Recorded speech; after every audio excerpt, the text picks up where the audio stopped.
Hello viewers, Radhe Radhe.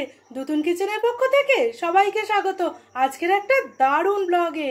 আজকে বানাবো ধনেপাতার কচুরি, পুর ভরা, একটুও পুর বেরিয়ে যাবে না। পুরো ভিডিওটা আমার সঙ্গে থেকো। এইটা তোমরা আগে কোনোদিন খেয়েছো কি না সেটাও জানিও। চলো ঝটপট বানিয়ে নিই।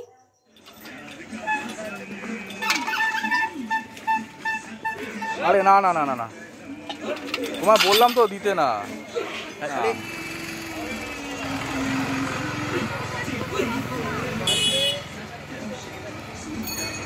ধনেপাতা থাকতে থাকতে তোমরা এই ধনেপাতার কচুরিটা একদিন বানিয়ে।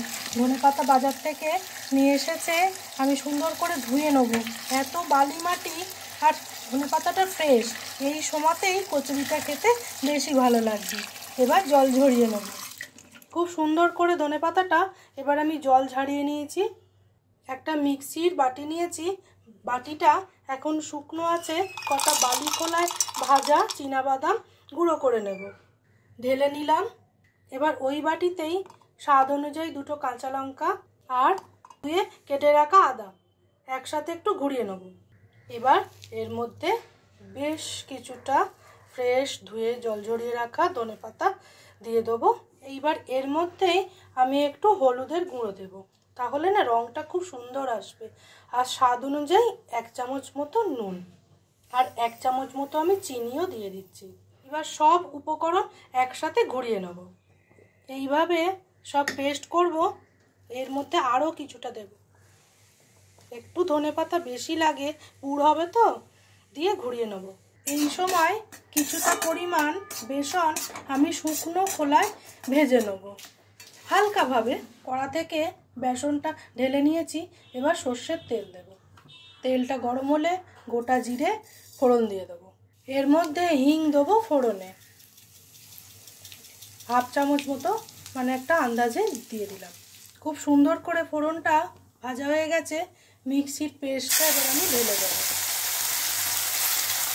সব একসাথে মিশিয়ে দেবো, দিয়ে ভালো করে ভাজা ভাজা করব। এই সময় বাদাম গুঁড়োটা দিয়ে দেবো, ভালো করে মিশিয়ে নেব। দুতুন কিচেনের রান্না যদি তোমাদের ভালো লেগে থাকে তাহলে প্লিজ চ্যানেলটাকে একটু লাইক, শেয়ার, সাবস্ক্রাইব করে আমার পাশে থেকো। আর বেল বাটনটা অবশ্যই প্রেস করে রেখো। আমি যা যা রান্না আপলোড করব সবার আগে নোটিফিকেশান তোমাদের কাছে পৌঁছে যাবে। এই সময় শুকনো কড়াই ভেজে রাখা বেসনটা আমি দিয়ে দেবো, অল্প অল্প করে দেবো আর মিশিয়ে নেবো। যারা ফেসবুক পেজ থেকে দেখছো প্লিজ চ্যানেলটাকে একটু ফলো করে দিও। এর মধ্যে বাকিটাও দিয়ে দেবো, দিয়ে মিশিয়ে নেব। এই সময় পুরটা হয়েই এসছে, আমি একটু অল্প ঘি দেবো, দিয়ে ভালো করে মিশিয়ে নেব। তোমরা নানা রকম কচুরি খেয়েছো, তবে ধনেপাতার কচুরি কোনোদিন এইরকমভাবে বানিয়ে খেয়ে দেখো, এর স্বাদ ভুলতে পারবে না। একটু লেবু কেটেছি, রসটা দেব। লেবুর রস একটু চিপে দিলাম, দিয়ে ভালো করে মিশিয়ে ঢেলে নেব। পুর রেডি। পুরটা এখন খুব গরম, এবার ঠান্ডা হওয়ার জন্য আমাকে অপেক্ষা করতে হবে। তারপর আমি গোল গোল করে বল করে নেব। পুরটা ঠান্ডা হতে হতে ময়দাটা আমি মেখে নেব। আমি পরিমাণ মতো ময়দা নিয়ে নিয়েছি। ময়দার ওপর স্বাদ অনুযায়ী নুনটা দিয়ে দেবো, চিনি দেবো আর দেবো কালো জিরে দিয়ে দিলাম। এবার এর মধ্যে সাদা তেল দিয়ে ভালো করে ময়ান দেবো। তারপর জল দিয়ে ঠেসে ঠেসে মেখে নেবো। তারপর তোমাদের সাথে দেখা হচ্ছে। ময়দা মেখে সেখান থেকে আমি লেচি করে নিয়েছি আর এরকম গোল গোল করে পাকিয়েও রেখেছি, তাহলে না পুরটা দিতে সুবিধাও আর একটুও পুর বেরিয়ে যায় না। আর যে ধনেপাতার পুরটা বানালাম সেটা এখন ঠান্ডা হয়ে গেছে, তাই আমি পুর দেওয়ার জন্য একটু বল শেপ করে তৈরি করে রেখে দিয়েছি। একটা বাটি করে নিতে হবে, তার মধ্যে এবার ধনেপাতার পুরটা দিয়ে মুখটা ভালো করে বন্ধ করে নিলেই আর পুর বেরিয়ে যাবে না। ব্যাস, মুখটা একটু সিল করে নিলেই আর কোনো রকম ভয় নেই। তারপর এবার সেট করে বেলে নেব। একটু বেলে নিলেই, খুব জোরে চাপ দিয়ে নয়, দেখো একটুও পুর বেরিয়ে যায়নি। মানে এরকমভাবে তোমরা একদিন বানিয়ে খাও, তারপর আমাকে কমেন্ট করে জানিও যে কী যে স্বাদ হয়, কি বলবো। একটুও বেরিয়ে গেল না পুর। আমি বেলে নিলাম। এবার সব কটা বেলে তোমাদেরকে গরম গরম ভেজেও দেখাচ্ছি, একটাও ফেটে যায়নি। তাহলে চলো এবার কড়া বসিয়ে তেলটাও দিয়ে দিই তাতে।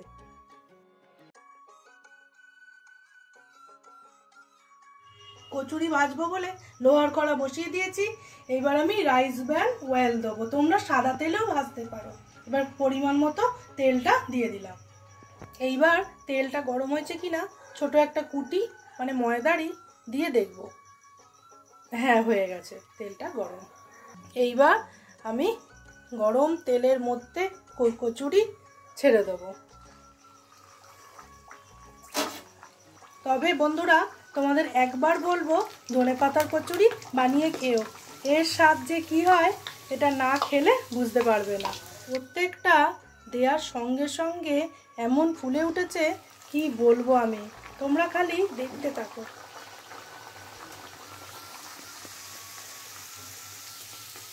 দেখো, মানে আমি কিচ্ছু এখনো খুন্তি দিইনি। এবার দেখো উল্টে দেব, একদম সুন্দর হয়েছে। প্রত্যেকটা এরকমভাবে ফুলে উঠছে। আর তোমাদের একটা কেটেও দেখাবো কেমন হয়েছে। হয়ে গেছে, এবার তুলে নিচ্ছি। তোমরা আমাকে কমেন্ট করে জানিও সত্যি কেমন হয়েছে। সব কটাই এইরকম ফুলছে, একটা দেখাবো। দেখো বন্ধুরা, ধনেপাতার কচুরি একদম রেডি। এইবার আমরা খেয়ে নেবো, কিন্তু তার আগে তোমাদের একটু দেখাবো। দেখো, আমি এটা কেটে নিয়েছি, তোমাদের দেখিয়ে দিই। দেখো, দেখতে পেয়েছো? তোমরা এটা আলুর দম বা যা দিয়ে খুশি খেয়ে দেখতে পারো। আমরা আজকে আলু চচ্চড়ি দিয়ে খাবো, তোমরা যা খুশি দিয়ে খেয়ে দেখে আমাকে জানিও। তবে আমার রিকোয়েস্ট, একদিন অবশ্যই ট্রাই করো। আজকের ভিডিওটা এইখানেই শেষ করছি। তোমরা ভালো থেকো, সুস্থ থেকো, নতুন কিচেনের পাশে থেকো। আজকের মতো টাটা।